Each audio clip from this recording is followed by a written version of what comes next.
We begin with a fiery Lamborghini crash in Tarzana. New details just into police show that they believe the car involved was also involved in a police chase about 20 minutes earlier. Eyewitness News reporter Tim Caputo joins us live in Tarzana, where Good Samaritans pulled the driver from that wreck. Tim? And just in the nick of time, Jory, but first I want to show you just how violent this crash was. It hit this tree here, but look at where the impact is. I'm 6 foot tall, right?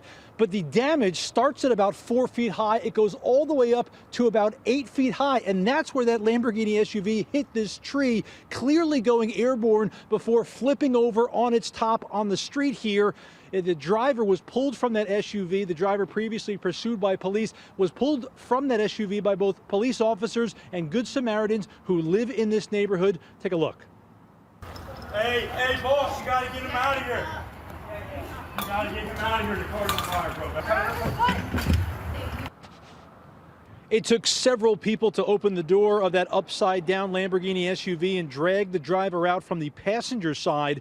This dramatic scene playing out at almost 4 in the morning in Tarzana on Tampa, just south of Ventura, where it's all residential, so no surprise the violent crash woke up just about everyone here. Highway Patrol had been pursuing this SUV on the 101 for speeding, but backed off. And about 20 minutes later, this crash happened. Now, no one else was hurt in this crash.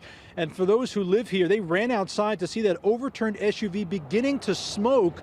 They knew it was a life or death situation where seconds mattered. One of the Good Samaritans explained to us how they got that driver out. When we were on the driver's side, we were so the one guy at the door was trying to pull the door, and my other roommate, we were trying to push the car so that we could get it to open, but it was rolled too far over to where, you couldn't get it open. But the passenger door was up in the air, so they were able to open that and get him out. When they started actually pulling the guy out, a little flame started and everyone kind of started freaking out a little bit. They got a fire extinguisher. I thought they had it out, and then right when they were getting him out, another big fire started, and everyone was told to back up, get down a little bit. Now, the people who pulled that driver from the car told me he had a large cut on his head and was initially unconscious. He later came to.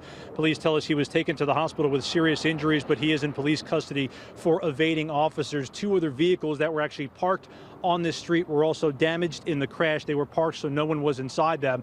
The mailbox I mentioned that was initially hit, I want to show you here because it's still in the street here. This was cemented to the ground. And I'm talking, this is heavy. You can't even flip it over if you wanted to. It's still out here right now, so you get a sense of just how fast that SUV was going. Police, no surprise, say speed was a factor in this crash. We did reach out to CHP as well as LAPD to find out whether or not that $250,000 Lamborghini SUV was stolen or if the driver owned that car. We have not heard back on the specifics on whether or not it was stolen.